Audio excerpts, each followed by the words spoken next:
अभी मुझ में कहीं बाकी थोड़ी सी है जिंदगी,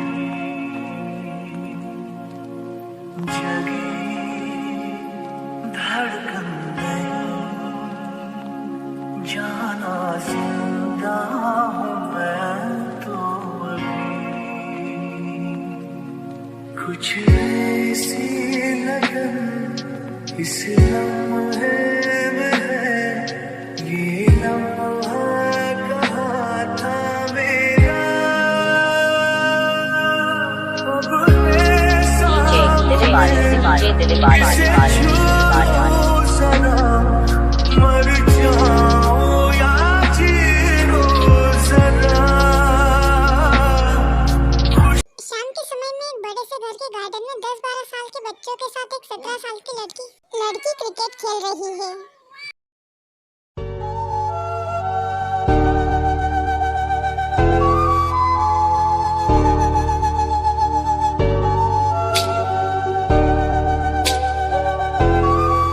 एक बच्ची बॉल को लड़की की तरफ फेंकती है और वो लड़की बॉल को जोर से घुमाती है। उस बॉल सीधा सामने वाले घर की खिड़की का कांच तोड़कर अंदर चली जाती है और फिर वो बच्ची कहती है कि ताई दीदी ये आपने क्या किया? मैंने क्या किया है? बॉल तो तूने फेंका था ना। तभी एक जोर से आवाज आती है, ताई आज तो गई चिन्नू, जल्दी भाग चल, नहीं तो आज तो पीटेंगे हम। इतना कहकर वो ताई बैग वहीं पर छोड़कर और अंदर भाग जाती है और सारे बच्चे भी अपने घर भाग गए। ताई अपने घर में आकर और अपने रूम में जाकर फिर छुप जाती है।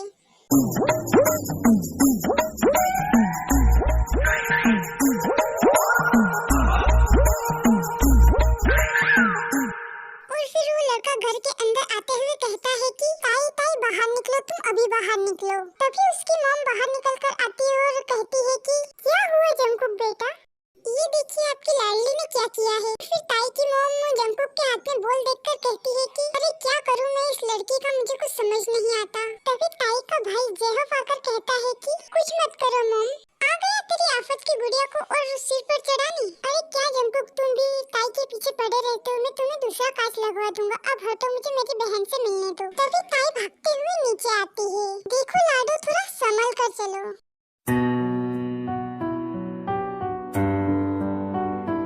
ताई जैसे ही आखिरी सीढ़ी उतरने वाली होती है कि उसके सामने अंधेरा छाने लगता है और वो चक्कर खाकर वहीं गिर जाती है।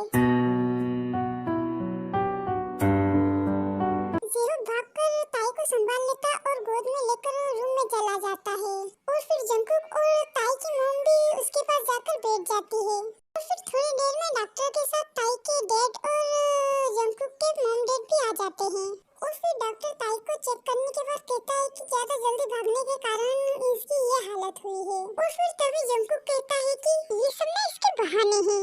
और फिर जंकुक के डैड सुबह जंकुक की तरफ फिर घूरने लगते हैं तो फिर जंकुक वहाँ से चला जाता है। जंकुक वहाँ से निकलकर अपने घर चला जाता है।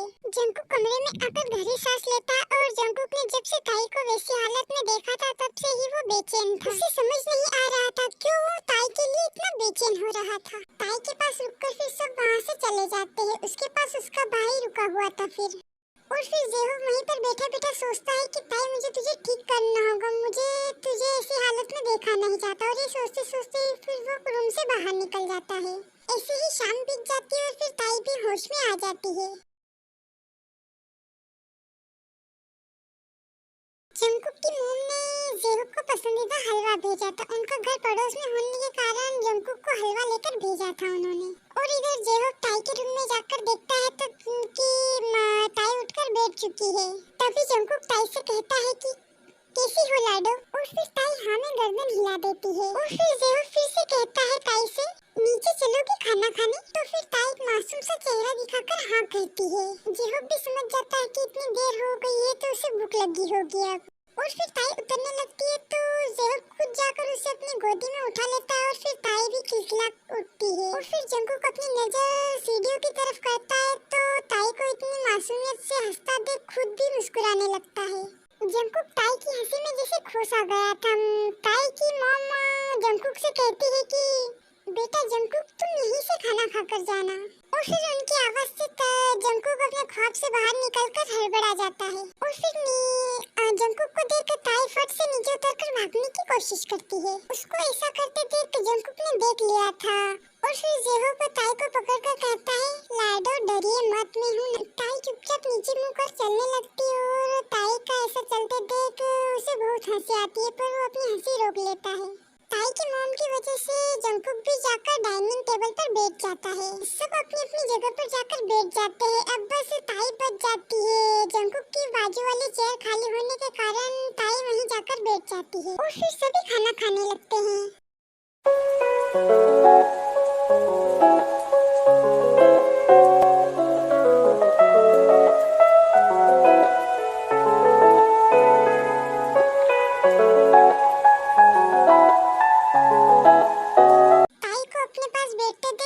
उसकी तरफ घूरकर देखता है और फिर ताई भी अपनी पलकें उठाकर एक टक जंकुक को देखने लगती है और फिर जंकुक उसकी तरफ देखकर अपना मुंह मोड़ लेता है। ताई को पता था कि जंकुक उससे काफी गुस्सा होगा। ताई धीरे से जंकुक की तरफ झुककर कहती है कि क्या आप अभी भी गुस्सा हो मुझसे? जंकुक कुछ न कहकर फिर अपना खाना खाने लगता है और फिर ताई फिर से कहती है, मुझे माफ कर दो हिटलर, प्लीज अब गुस्सा मत हो मुझसे। जंकुक फिर भी जवाब न देकर खाना खाने लगता है।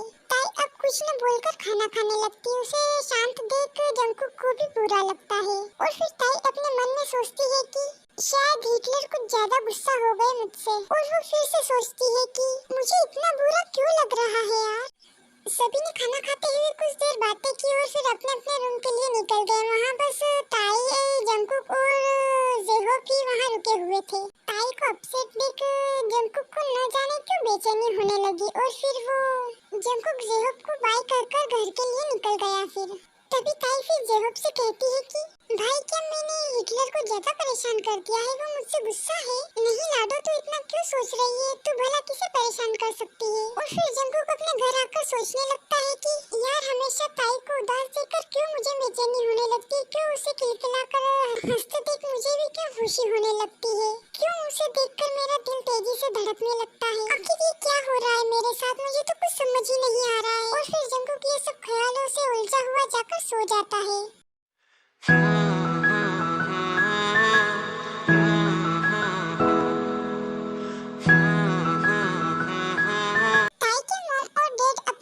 हॉल में बैठकर नाश्ता करने लगते हैं।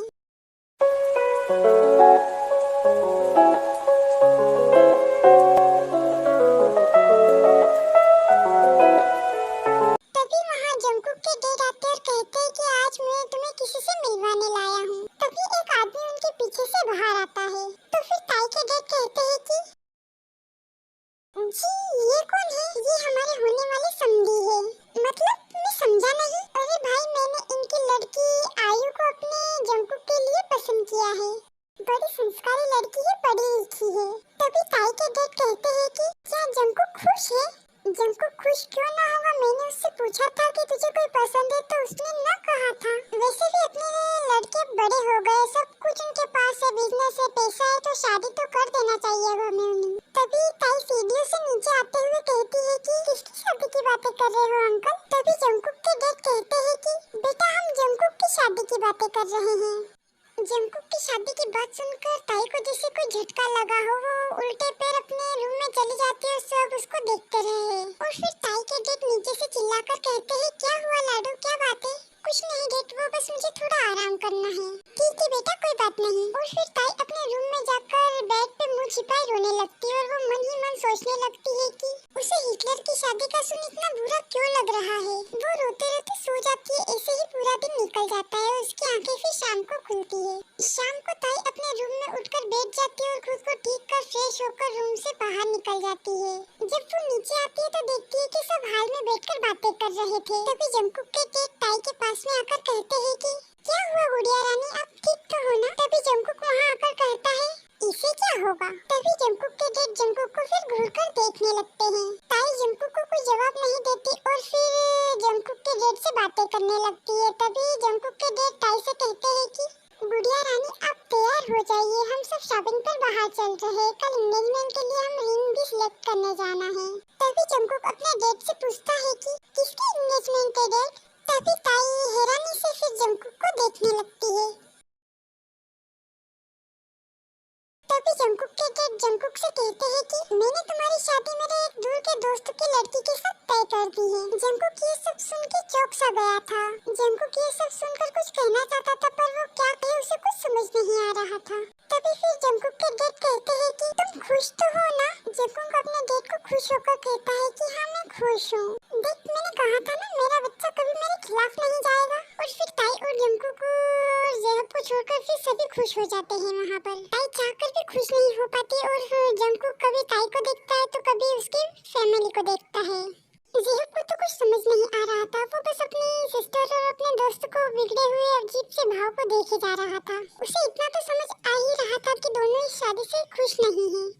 ऐसे ही कुछ दिन बीत जाते हैं और जंकुक भी अब अपने कामों में व्यस्त रहने लगता है। जंकुक ने अब अपने पापा के बिजनेस में हाथ बटाना चालू कर दिया था। इस वजह से वो अब बहुत ही बिजी रहने लगता था। जंकुक कुछ दिनों से घर भी नहीं आया था या यूँ समझो कि वो अपने सवालों के जवाब देने से भाग रहा था। इधर जेहब ने भी ताई को व्यस्त रहने के लिए उसे घर पर ही मेहंदी की क्लासेस लगवा दी थी और फिर वो उसी में व्यस्त रहने लगी। ताई भी जंकुक से अपना ध्यान हटा चुकी थी। आज कई दिनों के बाद जंकुक अपने घर जाता है। जैसे ही घर के अंदर घुसने वाला होता है उसे गार्डन से किसी लड़की की जोर जोर से हंसने की आवाज आती है। वो समझ जाता है कि ये ताई ही है। वो बिना कुछ सोचे उस तरफ चल पड़ता है। जंकुक हमेशा की तरह सख्त भाव लिए गार्डन की तरफ जाकर खड़ा हो जाता है। वो वहाँ आकर गुस्से में आग बबूला हो जाता क्योंकि ताई वहाँ पर उस बच्ची के साथ खेल रही थी।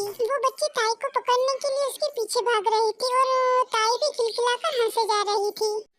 ताई को ये हंसता देख जंकुक का पूरा गुस्सा भाग जाता है और वो ताई को देखने लगता है। ताई का खेलते वक्त जंकुक पर बिल्कुल भी ध्यान नहीं था और फिर वो भागते हुए जंकुक पर गिर जाती है। ऐसे तुझे देखा तो ये जाना सनम, प्यार होता है दीवाना सनम, तुझे जंकुक और ताई अभी भी एक दूसरे की आंखों में ऐसे ही खोए हुए थे और ताई को अंदर ही अंदर डर लगने लगा था कि कहीं जंकुक उसे डांटने न लग जाए। और फिर वो बच्ची भी उसकी तरफ भागकर आ जाती है और फिर बच्ची उन लोगों की तरफ देखकर कहती है कि तुम आंखों से बताना हम समझ जाएंगे, तुम हल्की सी शर्माना हम तेरे हो जाएंगे।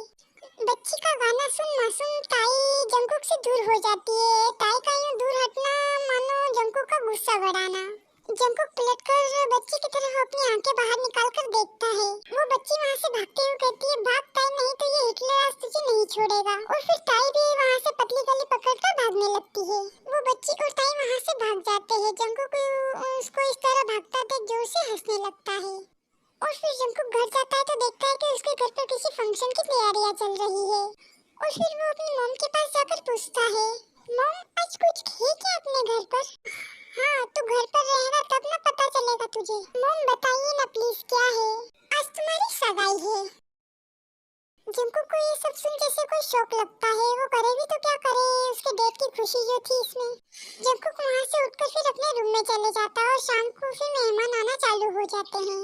जंकुक तैयार होकर खड़ा हो जाता है। जंकुक को देखकर कई लड़कियां अपना दिल थामे खड़ी थी। क्यों ना हो वो है ही इतना हैंडसम जो।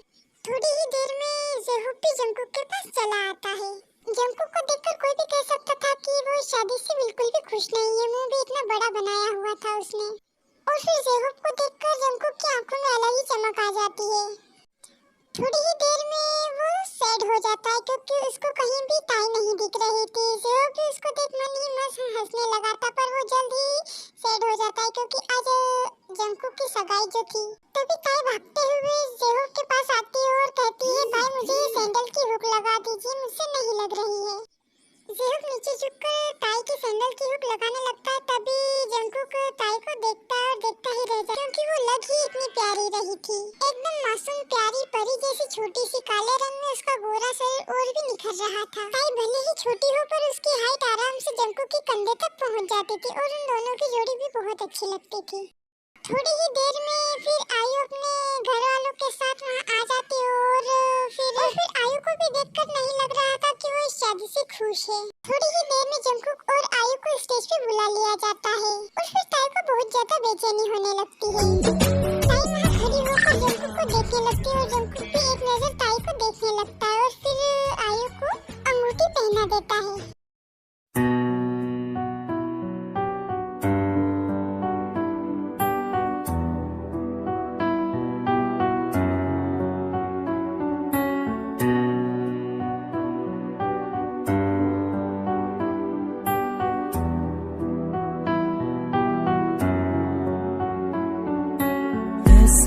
लगा मुझे पहली आयु जंकुक को देखकर अंगूठी पहना देती है। आयु को देखकर जंकुक को कोई खुशी नहीं होती है।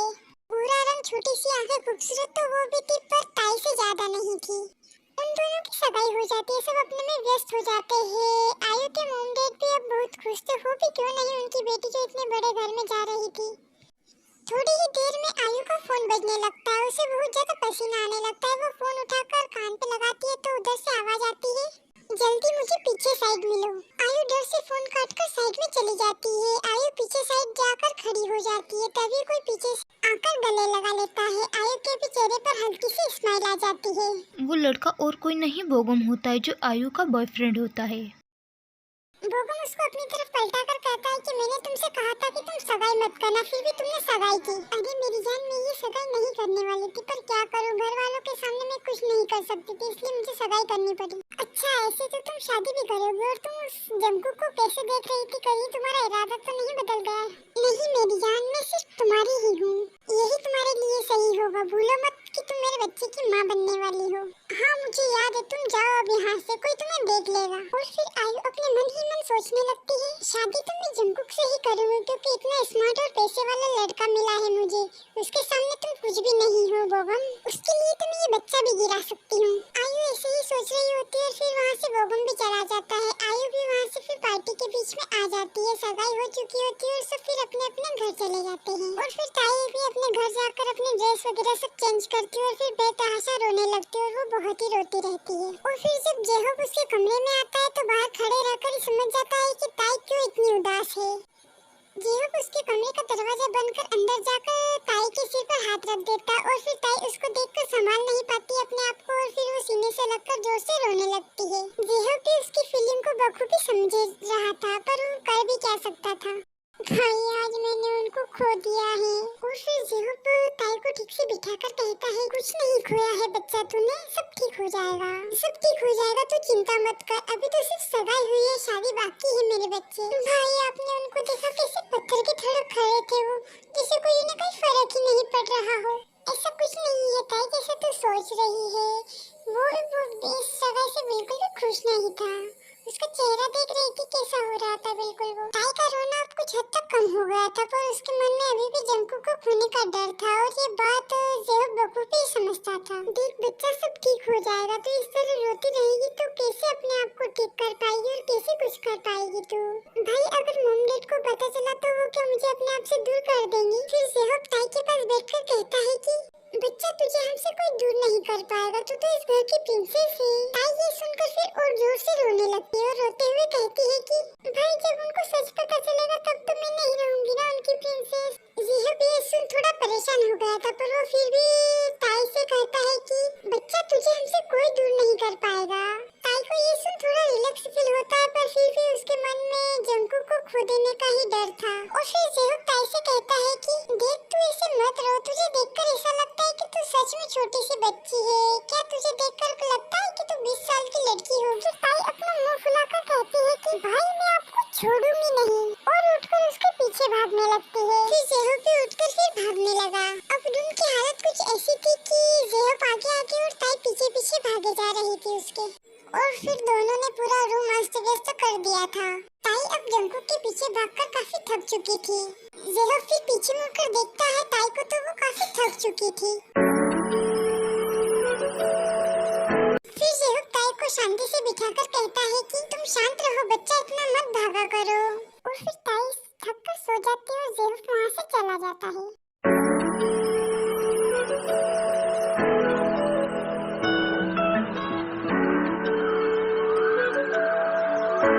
ताई बेटा उठो, कब तक सोओगी? अब बहुत टाइम हो गया है।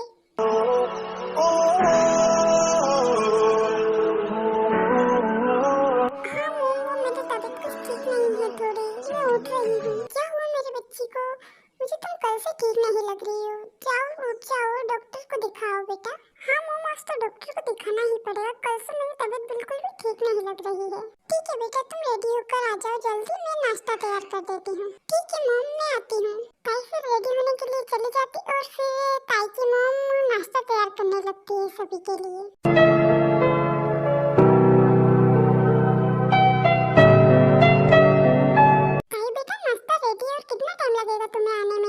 जल्दी आ जाओ। हाँ मॉम, बस आ ही रही हूँ। और फिर सभी नाश्ता करने के लिए आ जाते हैं।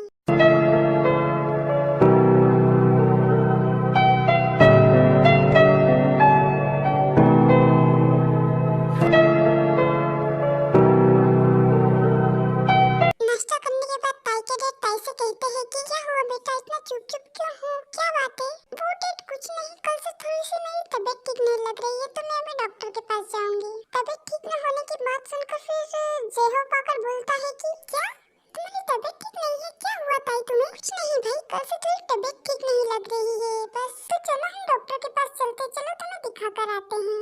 अरे भाई इतना घबराने की जरूरत नहीं है, मैं ठीक हूँ, मैं खुद ही जाके दिखाऊंगी। ठीक है बेटा दिखाओ, पर आराम से जाना है। ठीक है मॉम डैड और भाई, मैं आती हूँ डॉक्टर को दिखाकर। और फिर ताई डॉक्टर को दिखाने चली जाती है।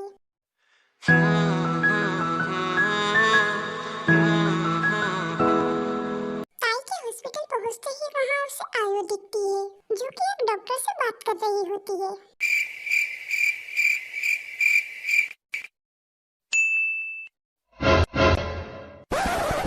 डॉक्टर से बातें करते हुए देख वो सोचने लगती है कि अब जंकुक मेरा कभी नहीं हो पाएगा, क्योंकि इसकी तो सगाई हो गई है जंकुक से। उसे आयु की बात सुनाई पड़ती है कि मैडम मुझे एबॉर्शन करवाना है। आयु की ये बात सुन ताई को मानो जैसे कोई शौक लगा हो।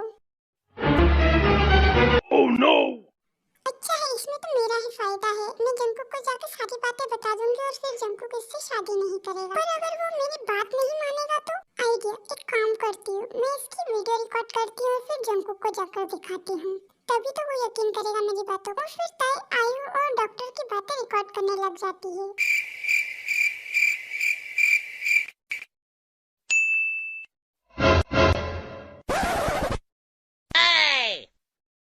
और फिर ताई वीडियो रिकॉर्ड करते करते बहुत खुश होती है। चलो कोई तो ऑप्शन मिला इस आयु को जंकुक से अलग करने के लिए। जंकुक मेरा और मेरा ही रहेगा हमेशा। चलो अब मैं ये वीडियो जाकर जंकुक को बताती हूँ और आयु की सारी बातें उसे पता चल जाएगी। ताई तो ऐसा फील कर रही थी कि उसकी तबीयत खराब हो ही नहीं है और वो बिल्कुल ठीक हो भी क्यों नहीं, क्योंकि उसे पता था कि ये वीडियो देखने के बाद आयु उसके साथ जंकुक शादी नहीं करेगा। और फिर ताई घर जाकर जंकुक को ये वीडियो बता देती है।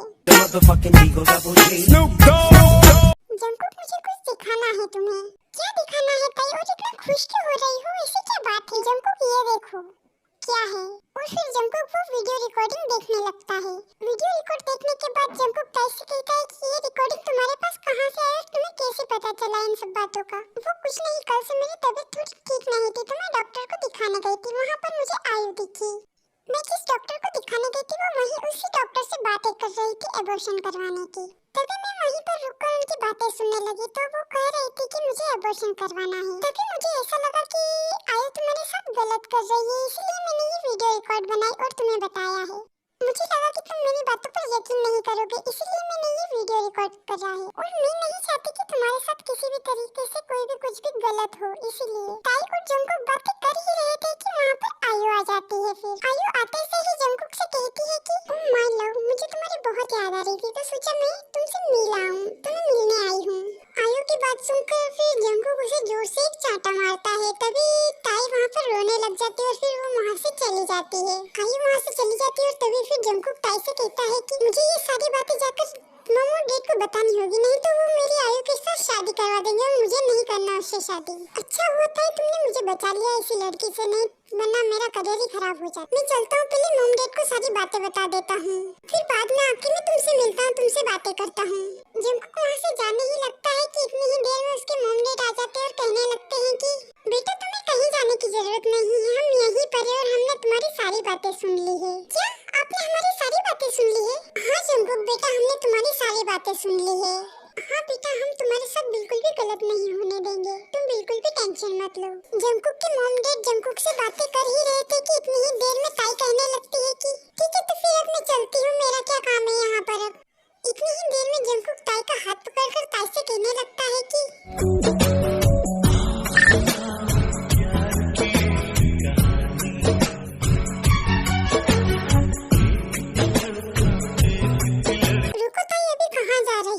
ये सब तुम्हारी वजह से ही तो हुआ है। नहीं नहीं, मैंने कुछ नहीं किया है, मैंने तो सिर्फ मुझे लगा कि तुम्हारे साथ कुछ गलत हो रहा है तो मैंने सिर्फ ये बताया है। मैं तुम्हारे साथ गलत होते हुए नहीं देख सकती थी, इसलिए मैंने बताया। अगर तुम्हें कोई प्रॉब्लम है मुझसे तो मैं जा रही हूँ, प्लीज मुझे मत कहो कुछ भी। मैं तो सिर्फ ये चाहती थी कि तुम्हारे साथ जो गलत हो रहा है वो ना हो। मैंने कुछ भी गलत नहीं किया है जंकुक तुम्हारे साथ। अगर तुम्हें ऐसा लगे कि मैंने ये तुम्हें बताकर गलत किया है तो प्लीज सॉरी, मुझे माफ कर देना और जो तुम्हें ठीक लगे वैसा करना। अब मैं जा रही हूँ। अरे ताई थोड़ा चुप भी रहो कि मैंने ऐसा कहा कि ये सब तुमने गलत किया है। तुम चुप भी रहा करो थोड़ा, कितना बोले जा रही हो, कब से बोले जा रही हो। तुमने जो भी किया है वो सही किया है, मैं ये कह रहा था। तुम बात सुनती कहाँ हो पूरी, बस बक बक बक बक चालू हो जाती हो तो बंद ही नहीं होती हो। पूरी बात सुना करो प्लीज यार, कुछ गलत नहीं किया तुमने। मैं तो वैसे भी उससे शादी नहीं करना चाहता था, मैं तो तुम्हें पसंद करता हूँ, मैं तो तुमसे शादी करना चाहता हूँ। मैंने ये जो भी किया है वो सब मॉम डैड की खुशी के लिए किया था, वरना मुझे कोई इंटरेस्ट नहीं था उस आयु में। ताई मैं तुम्हें ही पसंद करता और तुमसे ही शादी करना चाहता हूँ। मॉम डैड क्या आप खुश हो इस बात से मेरी? क्या ताई तुम मुझे पसंद करती हो, तुमसे शादी करना चाहोगी? मैं तो हमेशा से तुम्हें ही पसंद करती थी, पर मुझे डर लग रहा था कि मेरे मॉम डैड मेरे बारे में क्या सोचेंगे, इसलिए मैं कभी भी कुछ नहीं कर पाई। वो मुझे अपनी प्रिंसेस भी नहीं रखेंगे, इसलिए मैंने आज तक कुछ भी नहीं कहा। जंकुक और ताई बातें कर ही रहे थे कि इतनी ही देर में ज़ेहोब बोलता है कि अगर ये दोनों इतना ही एक दूसरे को चाहते और कभी भी कह नहीं पाए तो क्या हम ये दोस्ती एक रिश्तेदारी में बदल सकते हैं? हाँ बेटा क्यों नहीं, इनकी खुशी में ही तो हमारी खुशी है। अगर ये एक दूसरे को चाहते हैं तो क्यों ना हम इन दोनों की शादी करवाएं। हाँ जी आपने ये बात तो सही कही, हमारे बच्चों की खुशी में ही हमारी खुशी है। तो फिर चलिए किस बात की देरी, हम शादी की तैयारी करते और उन दोनों की शादी करवाते हैं और बहुत धूमधाम से इन दोनों की शादी करेंगे। फिर तभी ज़ेहोब अपनी मॉम से कहता है कि क्या हुआ मॉम, आप इतने चुप क्यों खड़े हो, क्या बात है? कुछ नहीं बेटा, बस यही सोच रही थी कि अगर हम इन दोनों की शादी करवाते हैं तो बीच में अगर आयु ने आके कुछ कर दिया तो। अरे जी आप इतना मत सोचिए, ऐसा कुछ भी नहीं होगा। हमारे घर में इतना खुशी का माहौल है और आप ये सब सोच रही हो, छोड़ो ये सारी बातें। देखिए ना हमारे बच्चे कितने संस्कारी है, एक दूसरे को चाहते हैं फिर भी नहीं कह पाए क्योंकि वो हमारी बहुत रिस्पेक्ट करते हैं। हाँ ये बात तो सही कही है आपने। हाँ पर अगर ताई डॉक्टर को दिखाने नहीं जाती तो हमें कभी भी पता नहीं चलता आयु के इस झूठ के बारे में। हम तो जंकुक और आयु की शादी भी करवा देते और जंकुक और ताई एक दूसरे को चाहते ही रह जाते। कितना गलत होता ना हमारे बच्चों के साथ। फिर छोड़ो ये सारी बातें, भगवान जो भी करता है अच्छे के लिए करता है। हमारे घर में खुशी का माहौल है, हम भी खुश हैं। तभी ज़ेहोब सबसे कहने लगता है मॉम डैड और अंकल आंटी क्यों ना हमें जंकुक और ताई को थोड़ी देर अकेले छोड़ देना चाहिए, इन्हें भी तो टाइम मिलना चाहिए ना एक दूसरे से बातें करने का। हाँ हाँ क्यों नहीं बेटा, चलो हमें चलना चाहिए, तुमने सही कहा है। सभी वहाँ से चले जाते हैं और जंकुक और ताई दोनों वहीं पर बैठे होते हैं। तभी जंकुक ताई से कहता है कि क्या हुआ ताई, क्या बात है, बोल क्यों नहीं रही हो? बस ऐसे ही थोड़ी सी थकान हो रही है इसलिए। हाँ थकान होनी भी जरूरी है क्योंकि इतना बड़ा सच आयु का तुम हमारे सामने लेकर आई हो तो इसमें मेहनत तो लगी हो। सच कहा ना मैंने ताई। वैसे भी तुम बचपन से ही हमारे घर की खिड़की का कांच तोड़ती आ रही हो बोल से, ऐसे ही तुमने आयु के झूठ का भी कांच तोड़ दिया। सच कहा ना? कुछ नहीं है जंकुक, वो तो मुझसे कभी जाने अनजाने में हो जाता था। इतना कहकर फिर ताई कुछ भी बोलती नहीं है और चुप बैठी रहती है। तभी जंकुक उससे कहता है क्या हुआ ताई, इतना चुप क्यों बैठी हो, ऐसा क्या सोच रही हो, कुछ तो बोलो यार। वो कुछ नहीं, बस मैं तो ऐसे ही सोच रही थी कि मैं तुमसे क्या बात करूं और कैसे बात करूं, मुझे कुछ समझ नहीं आ रहा है। क्या तुम मुझे सच में पसंद करते हो? मुझे तो यकीन ही नहीं हो रहा है। हाँ ताई मैं तुम्हें सच में पसंद करता हूँ और तुम्हें मेरी लाइफ पार्टनर बनाना चाहता हूँ। सच्ची? मुझे तो यकीन ही नहीं हो रहा तुम्हारी इस बात पर। मुझे लगा कि तुम्हारी आयु के साथ सगाई हो गई है तो मैंने तो उम्मीद ही छोड़ दी थी कि कभी हम दोनों लाइफ पार्टनर बन भी पाएंगे। और हाँ जब तुम्हारी आयु के साथ सगाई होकर रही थी जब मुझे तुम पर बहुत गुस्सा आ रहा था, पर कर भी क्या सकती थी। सच में उस टाइम तो मुझे भी कुछ समझ नहीं आ रहा था कि मेरे साथ क्या हो। ठीक छोड़ो सारी बातें, मुझे वैसे भी आयु की बातें करना बिल्कुल पसंद नहीं है। वो लड़की बिल्कुल भी अच्छी नहीं है, मुझे कोई बात नहीं करना उसके बारे में। हाँ चलो छोड़ो उसकी बातें, हमें उसके बारे में कोई बातें नहीं करना। उसके बारे में अगर हम बातें करेंगे तो अपना मूड ऑफ करना है, इससे ज्यादा तो कुछ भी नहीं कर पाएंगे। और हाँ जंकुक अब हम एक दूसरे के लाइफ पार्टनर बनने जा रहे हैं, तब हम एक दूसरे से सारी बातें शेयर करेंगे ताकि कभी भी हमारे बीच में कोई भी गलतफहमी पैदा न हो। सही कहा है ताई तुमने, ताकि मैं तुम्हारे साथ अपनी लाइफ हैप्पी हैप्पी एंजॉय करना चाहता हूँ। हाँ जंकुक मैं भी तुम्हारे साथ हर पल खुशी से जीना चाहती हूँ।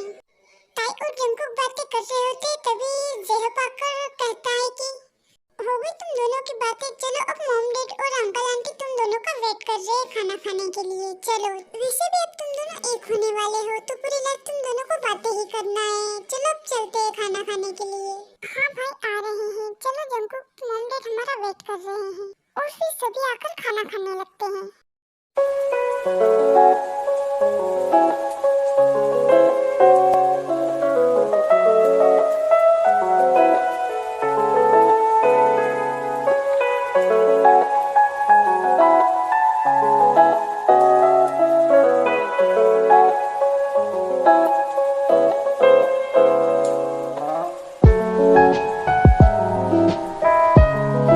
खाना खाने के बाद फिर सभी जाकर सो जाते हैं।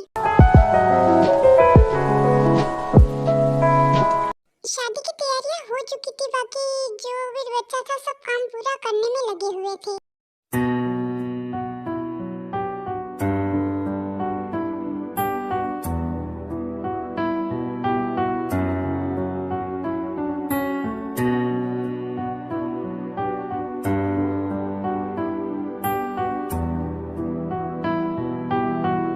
इधर सारी तैयारियां हो चुकी थी और उधर जंकुक और ताई शादी के लिए रेडी हो रहे थे। अभी मुझ में कहीं बाकी थोड़ी सी है जिंदगी, जगी धड़कन नहीं, जाना जिंदा हूँ मैं तो अभी, कुछ ऐसी लगन। ताई रेडी हो ही रही थी तभी ताई की मॉम आकर कहने लगती है, ताई बेटा तुम रेडी हो, कितना टाइम लगेगा? मेहमान आ चुके हैं, नीचे मुहूर्त निकला जा रहा है, जरा जल्दी करो। हाँ मॉम आप चलिए, बस हम आ ही रहे हैं। और फिर थोड़ी ही देर में जंकुक और ताई रेडी होकर आ जाते हैं।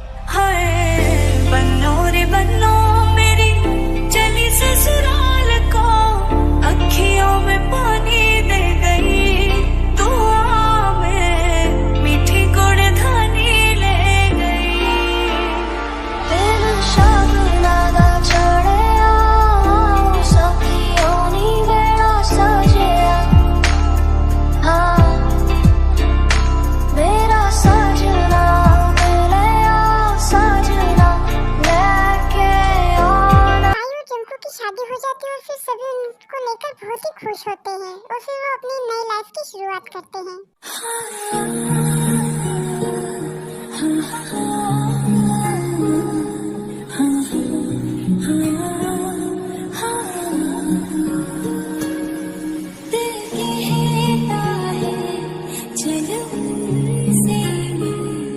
उठते ही कदम रुक जाते हैं, दिल हमको कभी समझाता है, हम दिल को कभी समझाते हैं।